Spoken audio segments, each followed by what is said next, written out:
Welcome to El Regnum channel. If you are new to this channel, please do not hesitate to click subscribe and hit the notification bell for you to be more updated of the coming videos.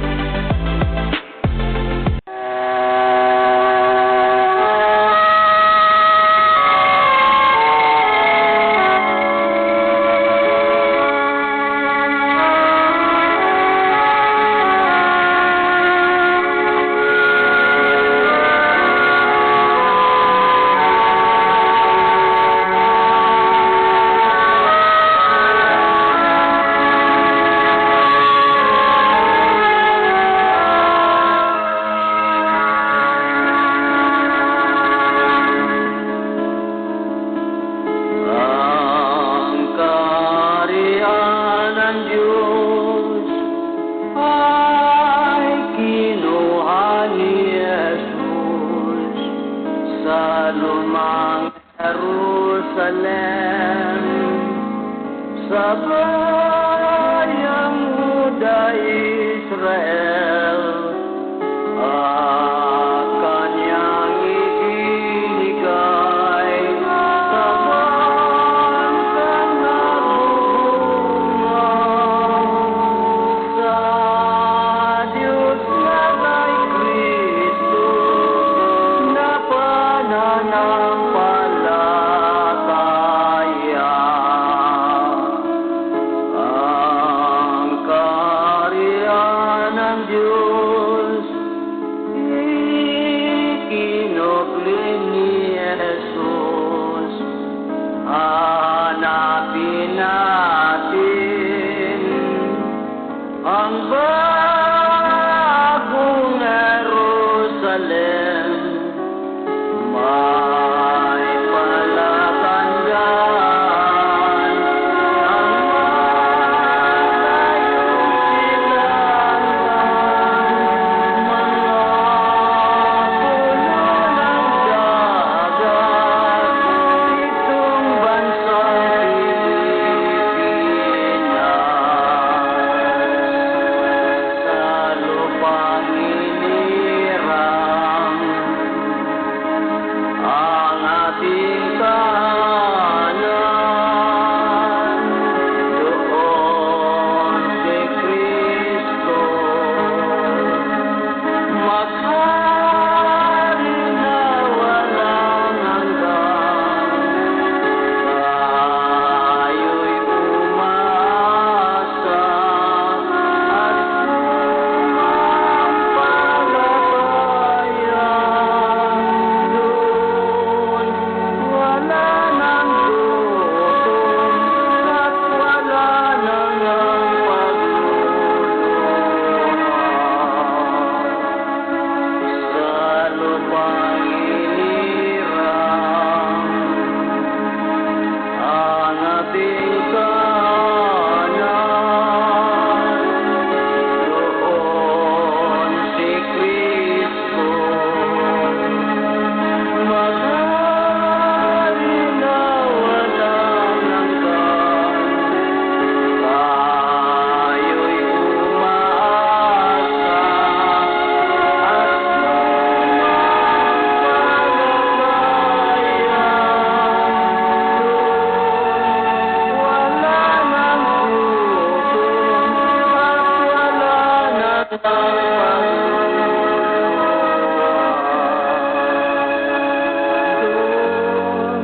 Doon wala nang gutom at wala nang pagluluha. Doon wala nang gutom at wala nang pagluluha.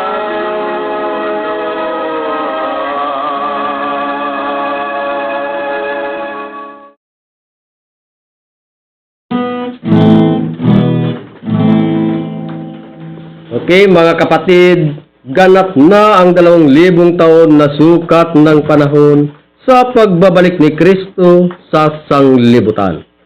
At tayo'y nakapasok na sa 1,000 taon na si Kristo ay maghahari kasama ng kanyang mga bayan.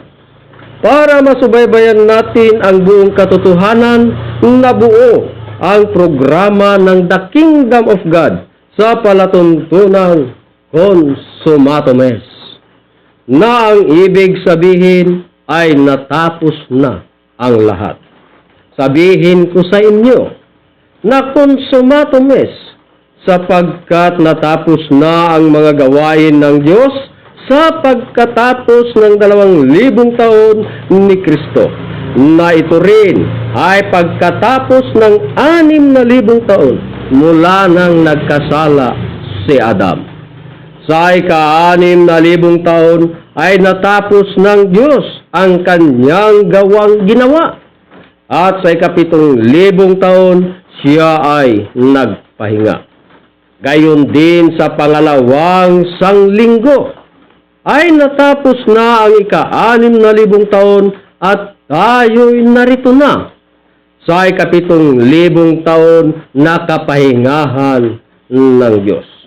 Dahil dito, kinakailangan sa mga tao ang paghahanda para mabago ang sarili nang sa gayoy hindi na may balik ang nangyari ni Adam, na habang nagpahinga ang Diyos, si Adam ay nagkasala noong unang panahon. Ngayon ay naitatag na ang kaharian ng Diyos na handang papasukan ng mga taong nakasumpong ng katwiran ng Diyos. So, mapagpalang oras sa ating lahat, buong Pilipinas, mula Luzon, Visayas at Mindanao. So, sa gabing ito, narito po kami para magbahagi muli. Ibig sabihin, kami muling mag-live para may pahayag yung plano ng Diyos sa pamamagitan po ng aming mahal na dakilang guro, mahal na Haring Filemon Ondok Reyambunansa. So, bago ang lahat, ay nais ko munang magpasalamat sa aming mahal na dakilang guro. Kasama ang aking mga kapatid sa gabing ito na kami nagpapasalamat sa araw na ito sapagkat ito yung ika-18 crowning anniversary ng amin pong mahal na dakilang guro, mahal na Haring Filemon Ondok Reyambunansa. So, happy crowning anniversary, mahal na Haring Filemon Ondok Reyambunansa. At ganun din po, na lubos kaming gumagalang sa amin pong mahal na Pangulo. Walang iba po ang aming mahal na Prinsipe Rocky Y. Reyambunansa. No? At ganun din sa kapatid ng aming mahal na Prinsipe, walang iba, Haring Adolfo B. Reyambunansa. At ganun din po sa ating mga 5 spiritual mothers na nandun po sa banal na syudad, doon po sa Dapitan Shrine City. No? At ang ating mahal na Prinsipe, ito po yung nakahawak sa The Royal Alpha Omega Ring Trading Corporation. At ang kapatid ng aming Haring Adolfo B. Reyambunansa, siya naman po ang may hawak sa the Philippine Deuterium Development and Management Corporation. At ganoon din po na kami lubos na nagpapasalamat din po sa mga 12 apostoles, no? Una, ang mga 12 tribo or 12 tribes. Hanggang dito sa 12 apostoles buong Pilipinas sa loob ng kaharian ng Diyos. Na kinabibilangan po ng aming regional director dito po sa region 2, walang iba, Haring Edgar Palor Liguto. At ganoon din po kasama ang kanyang reyna, walang iba, Reyna Ros Padillo Liguto. At ganoon din po sa lahat ng mga 70 prophets buong Pilipinas, mula Luzon, Visayas at Mindanao. No? At ang mga municipal leaders, barangay down to Purok, mga prinsipe at prinsesa. Ibig sabihin, sa buong puwersa ng The Kingdom of God. So, maayong gabi sa tanan. No?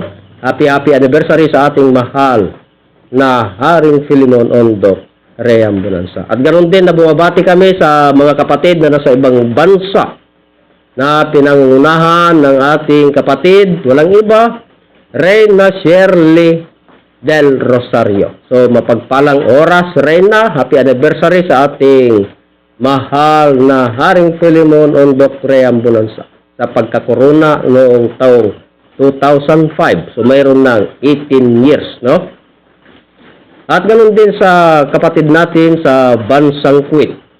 Walang iba ang ating kapatid, Prinsesa Claribel Baltasar. So, mapagpalang oras, Prinsesa Claribel. At ganoon din sa ating mga kasamaan ngayon na nandirito ngayon para magpahayag sa programa ng aming mahal na Haring Philemon Ondok Ream Bonanza tungkol sa kaharian ng Diyos. Na unang-una ay ang aking ina na isang reyna na kasalukuyan po dito nagaganap ang amin pong pagpapahayag dito sa bansang Pilipinas maging sa buong daigdig dito po sa bayan ng Madela, no? Barangay Poblacion Sur, Province of Quirino. Walang iba ang aking ina, Reyna Merlita Baltasar.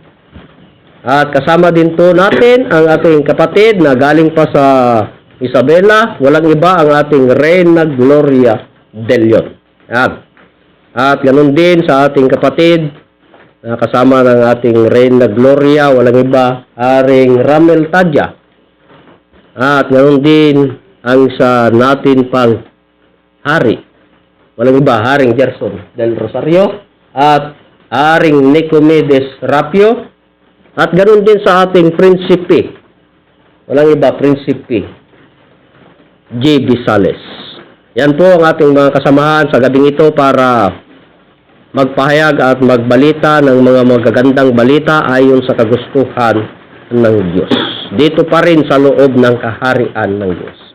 So sa gabing ito, nais na naman po namin magpasalamat sa mga sumusubaybay sa programa ng aming mahal na hari tungkol sa kaharian ng Diyos sa palatuntunang Consummatum Est, no? Ang ibig sabihin ay natapos ng lahat. Ngunit, nais pa rin namin ipahayag sapagkat ito ang plano ng Diyos. Kasi pag hindi natin malaman yung mga nagdaan, hindi natin alam yung plano ng Diyos sa daigdig tungkol sa kaharian ng Diyos. Kaya nga wala po kaming sawa o tigil na ibahagi sa inyo yung mga bagay na linihim ng Diyos tungkol sa kaharian sapagkat ang kaharian ng Diyos inalis sa bansang Israel, ibinigay sa isang bansang nagkakabunga. Yan po ang aming patunayan sa gabing ito. Kaya ang una pong magbabahagi sa gabing ito tungkol sa kaharian ng Diyos na inalis sa bansang Israel. Walang iba po ang isa po nating prinsipe, Prinsipe J.B. Sales.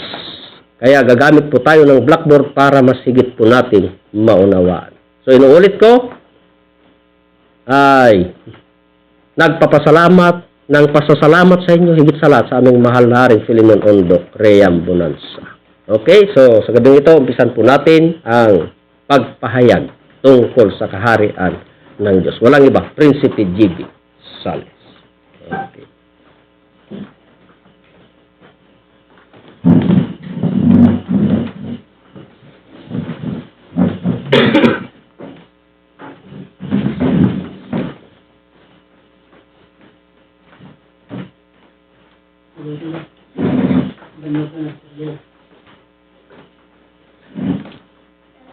Okay, maraming salamat po, Hare. So, isang mapagpalang oras po sa ating lahat, Luzon, Visayas at Mindanao. So, ako po ay bumabati sa ating lahat ng isang magandang gabi sa ating mga viewers or mga tagapakinig sa programa po ng aming mahal na dakilang guro, mahal na Haring Philemon Ondok Ream Bonanza, ang tungkol sa kaharian ng Diyos. So bago po ako magpatuloy sa kaorsang ito, ay nais ko munang magbigay pugay sa aming mahal na dakilang guro ang Supreme Founder of the Kingdom of God, His Majesty Supreme King Philemon Ondok Riambunansa. At ganun din sa aming mahal na Pangulo. Walang iba, mahal na Prinsipe Rocky Y. Riambunansa, na siyang presidente ng The Royal Alpha Omega Ring Trading Corporation at the same Chairman President of the Kingdom of God. At ganun din sa kanyang kapatid na walang iba kundi si Haring Adolfo Riambunansa, na siyang presidente ng Philippine Deuterium Development and Management Corporation. At ganun din sa mga 5 spiritual mothers, 12 tribes, 12 apostoles, na kinabibilangan ng aming regional director ng Region 2, walang iba kundi si Haring Edgar Palor Legotong, na kasama niya ngayon ang kanyang reyna, walang iba kundi si Reyna Rose Padillo Legotong. At ganun din sa mga 70 prophets mula Luzon, Visayas at Mindanao, maging sa mga municipal leaders, barangay, down to Puro, maging prinsipe at mga prinsesa. So isang mapagpalang oras at magandang gabi sa ating lahat, Luzon, Visayas at Mindanao. So, narito po tayo live sa The Kingdom of God, Region 2 Official. Sa bahay po ng ating kapatid na walang iba kundi si Reyna Nerlita Baltasar. So, bago po tayo mag-umpisa sa gabing ito, ay nais ko munang bumati sa aming mga kapatid na mga hari at mga reyna, prinsipe at mga prinsesa sa loob ng kaharian ng Diyos, ng Happy 18 Crowning Anniversary sa ating mahal na dakilang guro, mahal na Haring Philemon Ondok Riambunansa. So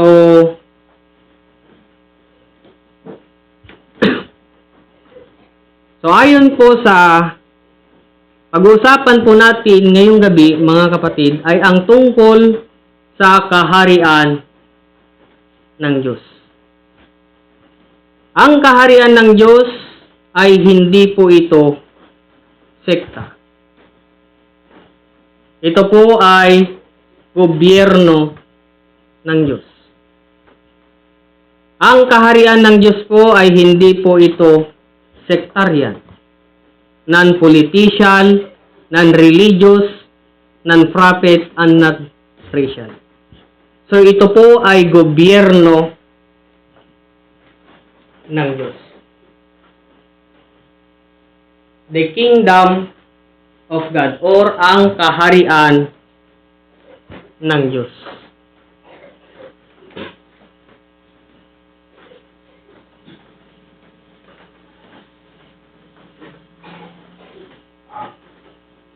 So, ang kaharian ng Diyos ay nag-umpisa pa ito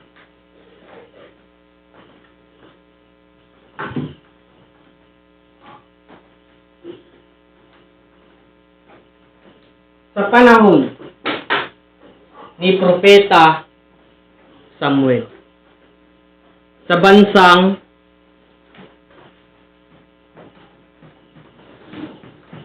Israel.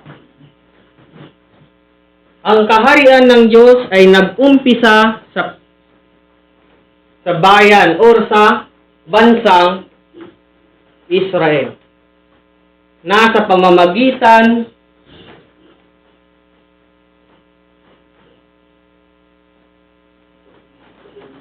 ng Haring Saul. Si Haring Saul ay hari sa Israel, na si Haring Saul ay naghari sa loob ng 40 years. Ang sumunod na naghari sa Israel ay walang iba kundi si David. Si Haring David ay naghari sa bansang Israel sa loob ng 40 years. At ang pangatlo na naghari sa bansang Israel ay walang iba kundi si Haring Solomon. At si Haring Solomon ay naghari sa loob ng 40 years. Dito natapos naghari si King Solomon sa pang 40 years. Nasa pamamagitan ng kanyang kasalanan. Siya ay nagkasala sa pamamagitan ng kanyang asawa. Yung pinakamamahal niyang asawa na si Astaroth. Na itong si Astaroth ay nananamba sa mga rebulto or Ammonita. Kaya't itong si Astaroth ay niyaya niya itong si Haring Solomon upang magsamba siya sa mga rebulto. Ngunit maartistahin man itong si Astaroth ay pinagbigyan naman ni Haring Solomon. Kaya't yung pagkunwari ni Haring Solomon, doon na pala siya nagkasala sa harapan ng Diyos. Kaya't ang kaharian ng Diyos sa bansang Israel ay kinuha ni Kristo. Kaya't gumamit ang Diyos ng 4 na bansa na naging tanyag na kaharian sa daigdig, sapagkat ang kaharian ng Diyos ay ito po ay gobyerno ng Diyos. Ang una na naging tanyag na kaharian sa daigdig ay ang bansang Babylonia. Nasa pamamagitan ni Haring Nabucodonosor na hari sa Babylonia ay naging tanyag na kaharian sa daigdig ang bansang Babylonia sa pamamagitan ni Haring Nabucodonosor sa loob ng 68 years. So akalain po natin mga kapatid, 68 years na naghari si Haring Nabucodonosor. Ang sumunod na naghari sa buong daigdig ay ang Medo-Persia. Sa pamamagitan ni Cyrus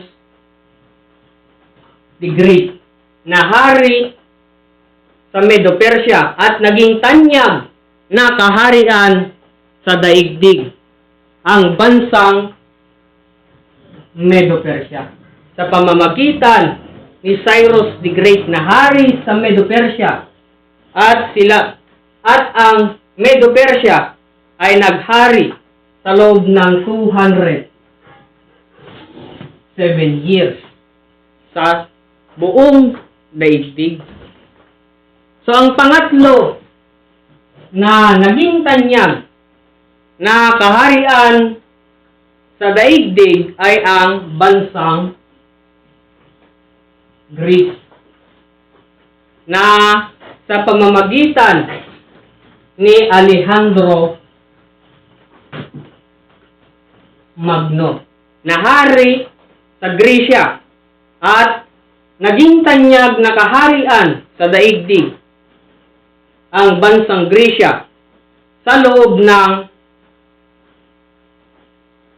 168 years. 168 years na nagtagal na naghari ang Greece. So ang pangatlo na ginamit ng Diyos na naging tanyag sa kaharian na naging tanyag na kaharian sa buong daigdig ay ang bansang Roma.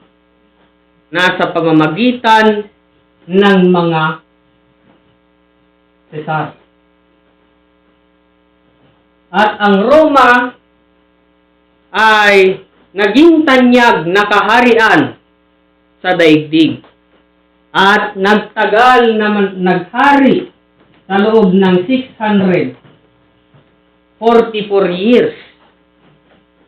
Subalit, ang ginamit ng Diyos na apat na kaharian na naging tanyag sa buong daigdig ay natapos na.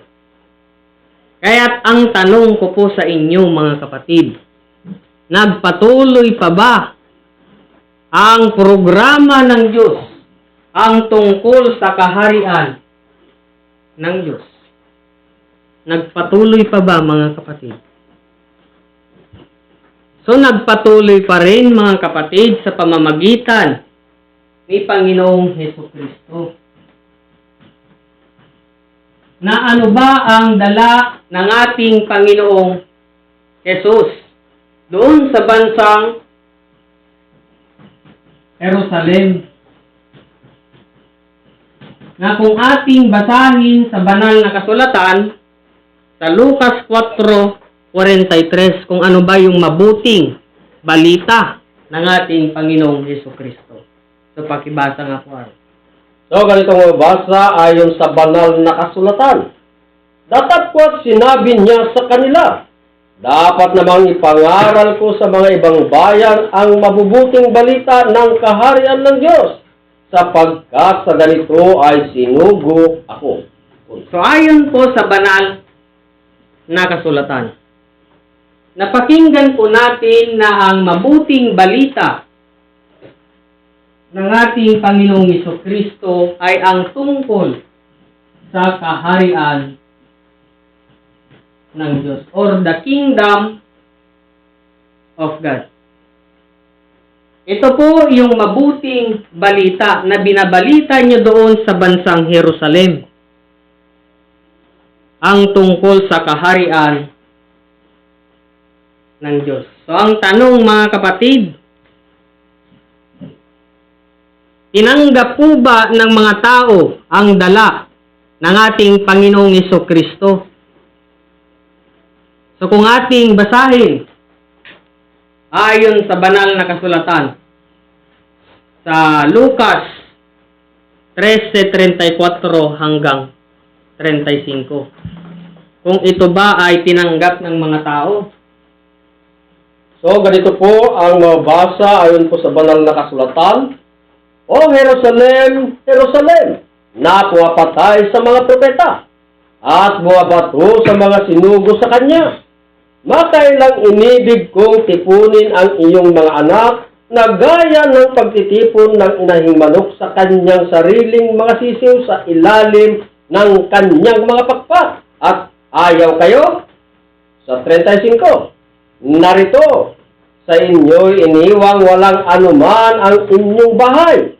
At sinasabi ko sa inyo, hindi ninyo ako makikita hanggang sa inyong sabihin, mapalad ang pumaparito sa pangalan ng Panginoon. So ayon po sa banal na kasulatan, na Jerusalem, Jerusalem, na pumapatay sa mga propeta at bumabato sa mga sinugo sa kanya. Makailang inibig kong tipunin ang iyong mga anak. Ano ba yung dala ng ating Panginoong Hesukristo? Ang tungkol sa kaharian ng Diyos na dapat sana ay tipunin niya ang kanyang mga anak doon sa bansang Jerusalem. Ngunit hindi nila ito tinanggap. Yung mabuting balita na dinala ng ating Panginoong Hesukristo ang tungkol sa kaharian ng Diyos, hindi tinanggap ng mga tao. Kaya't nagalit ang Diyos doon sa bansang Jerusalem na ano ang kanyang sinabi ayon sa banal na kasulatan. Sa Lucas, ay sa So ayon po sa banal na kasulatan sa Matthew 21:42 hanggang 43. So, ganito po ang mabasa ayon po sa banal na kasulatan. Sinabi sa kanila ni Jesus, "Kailanman bagay hindi ninyo nabasa sa mga kasulatan? Ang batong kinakwil ng nangagtatayo ng gusali, ang siya ring ginawang pangulo sa panulot. Ito'y mula sa Panginoon, at ito'y kagilagilala sa harap ng ating mga mata." Sa 43, "Kaya nga sinasabi ko sa inyo, aalisin sa inyo ang kaharian ng Diyos at ibibigay sa isang bansang nagkakabunga." So ayon po sa ating Panginoon Jesus. So hindi po, ang ating Panginoong Jesucristo ay nagalit sa bansang Jerusalem na sinabi niya doon, "Alisin ko sa inyo ang kaharian ng Diyos at ibigay sa isang bansa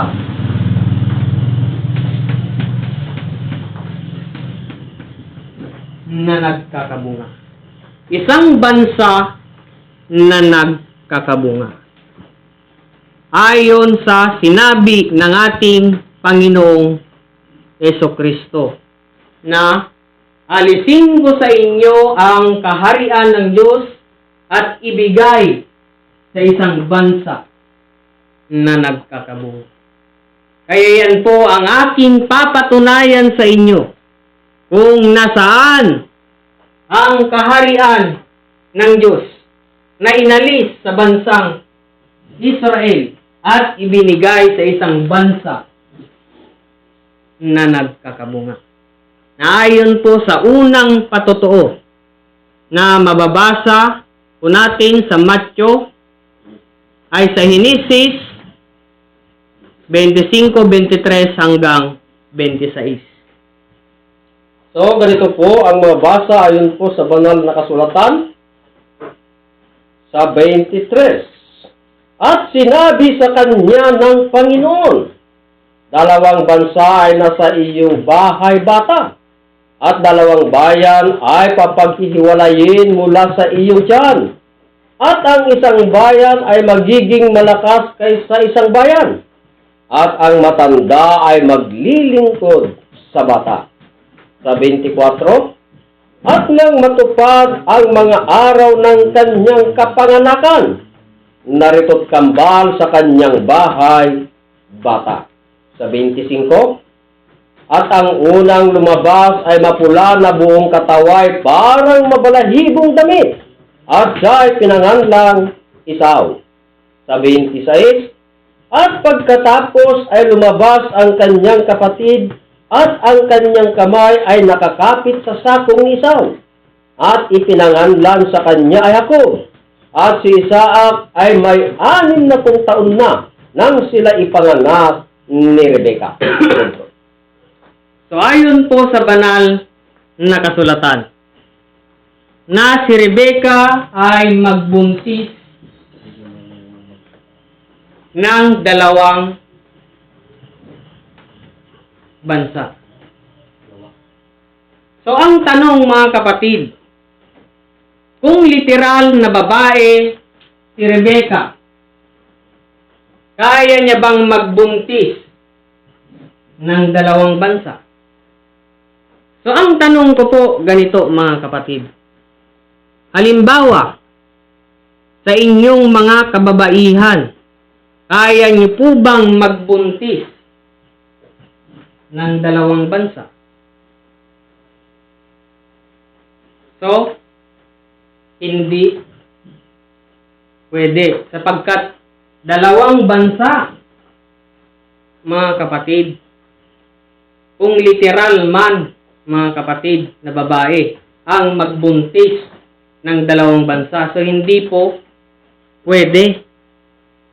Sapagkat ito po ay parables sa banal na kasulatan kung nasaan ang kaharian ng Diyos na inalis sa bansang Israel at ibinigay sa isang bansa na nagkakabunga.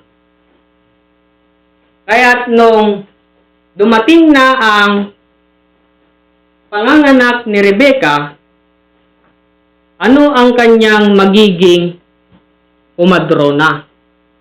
Sapagkat kung ating halimbawa ito sa mga kababaihan, kung sila po ay manganak, ang kanilang partira po ay mga doktor or midwifery. Kaya ang tanong, kung bansa ang magiging anak ni Rebecca, ay kinakailangan bansa rin ang kanyang magiging umadrona, sapagkat si Rebecca ay hinalintulad ng Diyos na isang lady.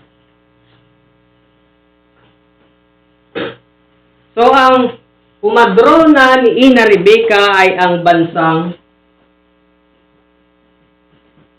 Spain. Ito ang ginamit ng Diyos upang magdiskuberer sa mga anak ni Rebecca. Kaya't mayroong dalawang tao na ginamit ng Diyos. Si Christopher Columbus at si Ferdinand Magallanes. Sina Christopher Columbus at Ferdinand Magallanes ay naglakbay sa malayong hilaga at nakarating sila sa taong October 12, 1492. Sapagkat ayon sa parables ng Diyos, na si Rebecca ay magbuntis ng dalawang bansa, ang unang anak ni Rebecca ay si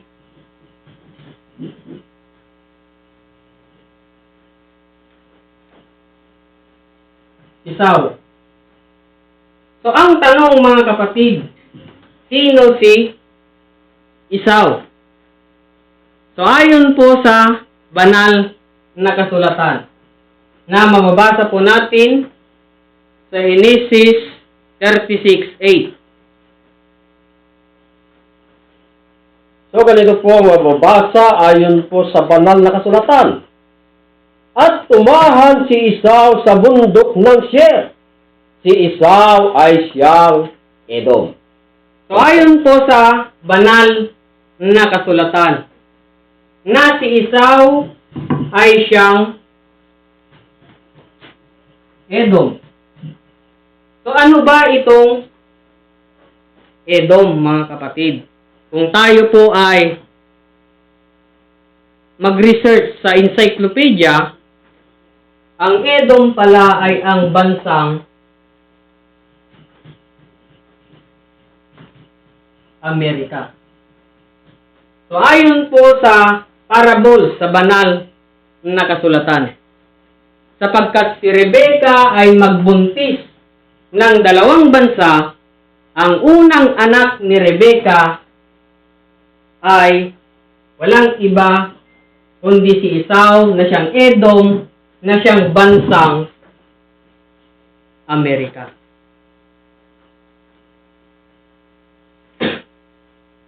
Kaya sina Christopher Columbus at Ferdinand Magallanes ay nagpatuloy na naglakbay sa malayong silangan.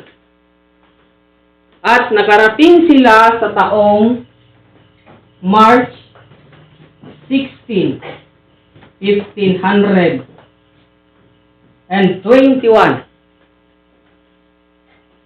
sa isang isla na wala pang pangalan. So ayon po sa parable sa banal na kasulatan, na si Rebecca ay magbuntis ng dalawang bansa, ang pangalawang anak ni Rebecca ay walang iba kundi si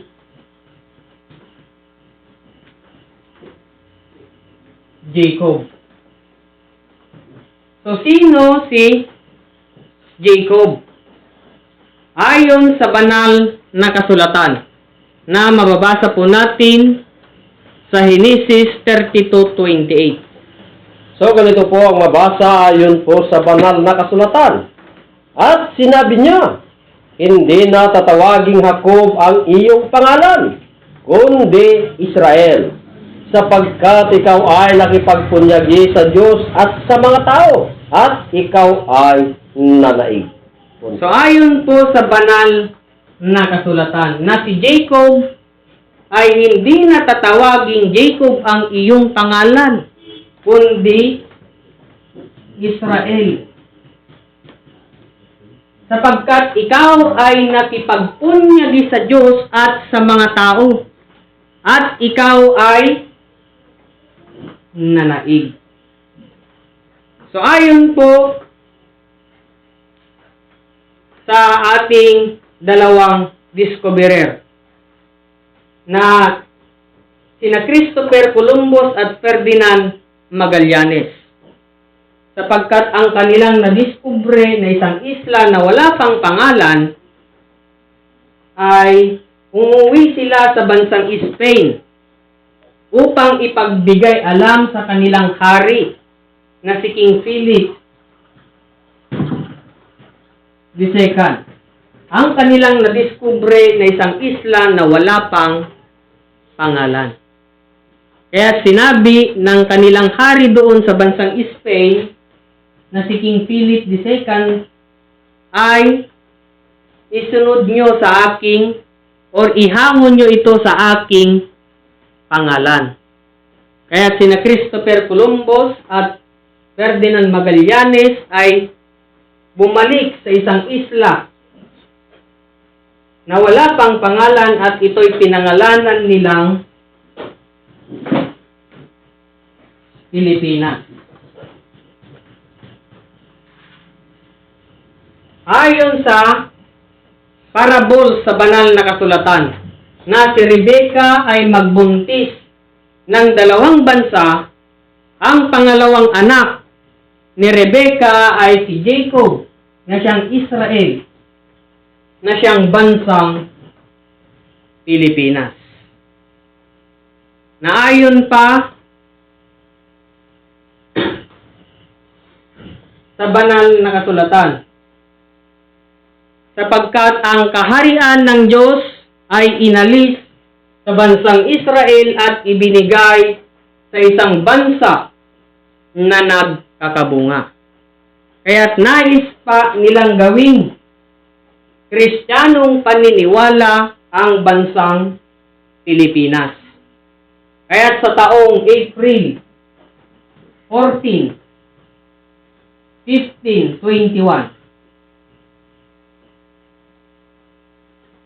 pagka 1523 ay naging Christianite, ay naging Kristiyanong paniniwala ang Pilipinas, or Philippines is a Christian country na sa pamamagitan ng dalawang hari na sina Raha, Humabon at Nilapu-Lapu.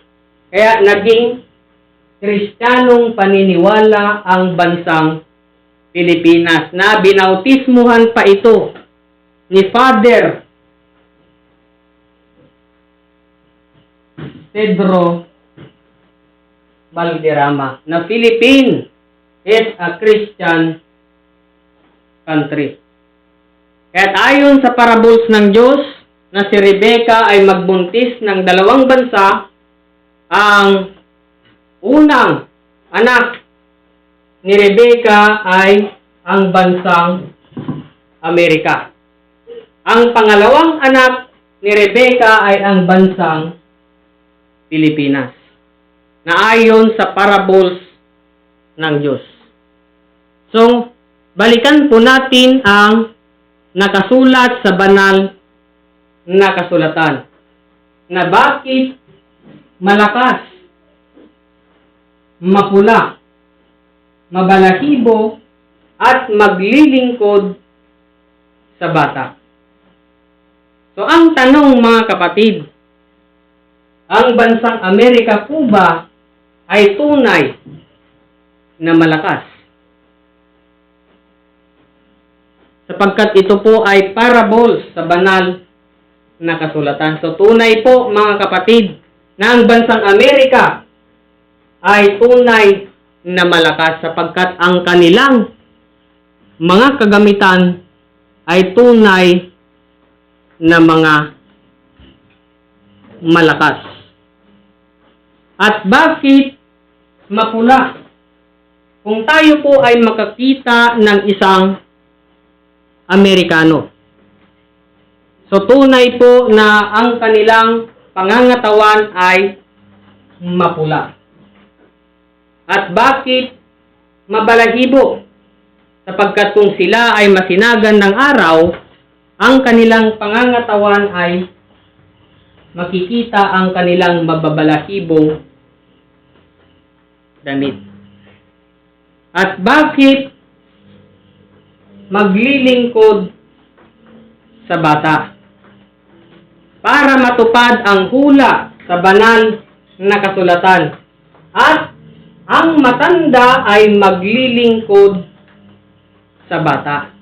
So, ganito po ang hanay.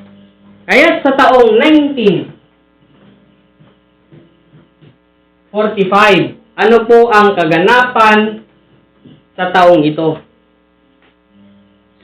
So ito po ang pangalawang digmaang pandaigdig or tinatawag na World War II, na ang bansang Japan ay dinigma niya ang bansang Pilipinas para matupad ang hula ng Diyos na ang matanda ay maglilingkod sa bata. Ang Pilipinas ay hindi humingi ng tulong sa bansang Amerika, kundi kusang tumulong ang bansang Amerika sa Pilipinas para matupad ang hula ng Diyos. Kaya sa taong 1946, ang bansang Pilipinas at ang bansang Amerika ay nagkasunduan sa pamamagitan ng American-Philippine Friendship Day sa taong 1946.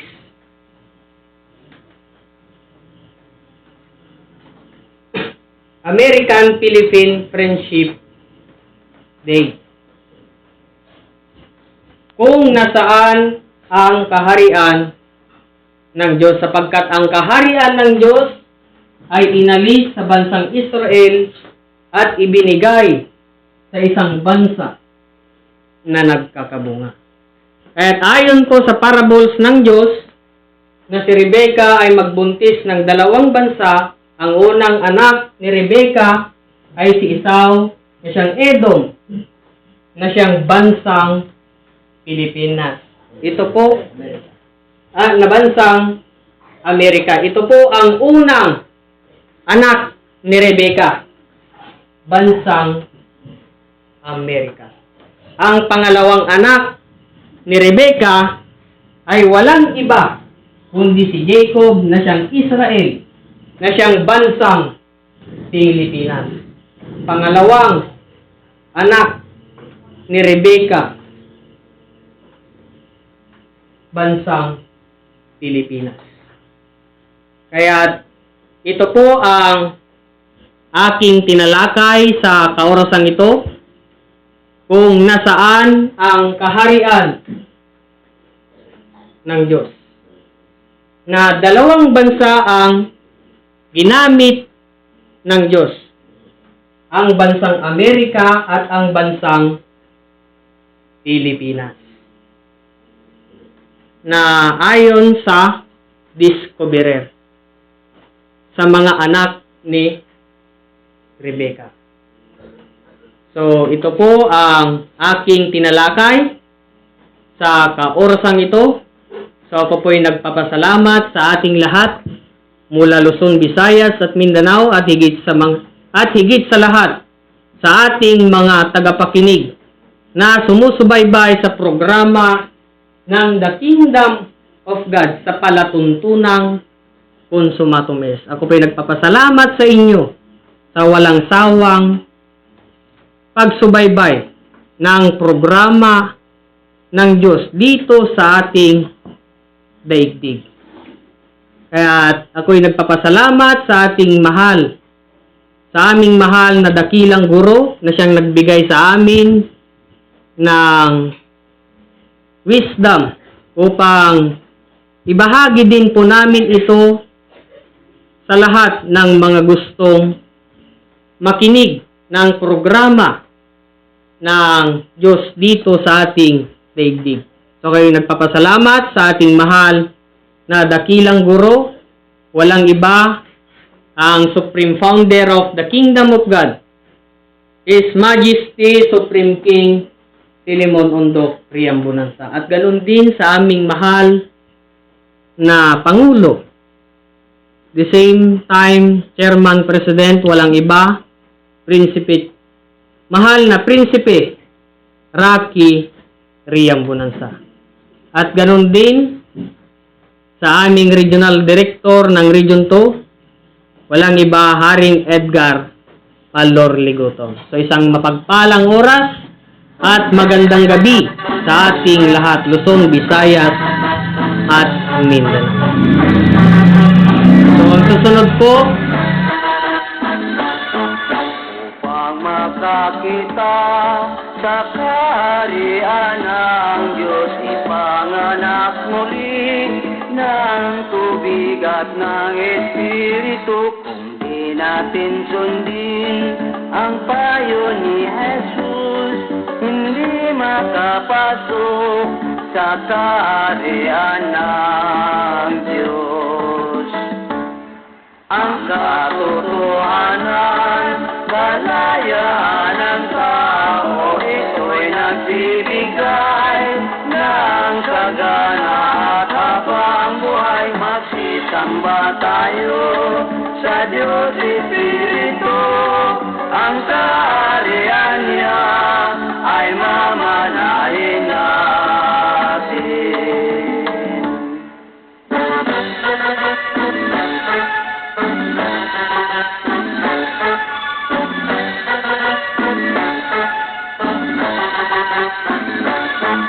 Upang makakita sa kaharian ng Diyos, ipanganak muli ng tubig ng Espiritu. Di natin sundin ang payo ni Jesus, hindi nakapasok sa kaharian ng Diyos.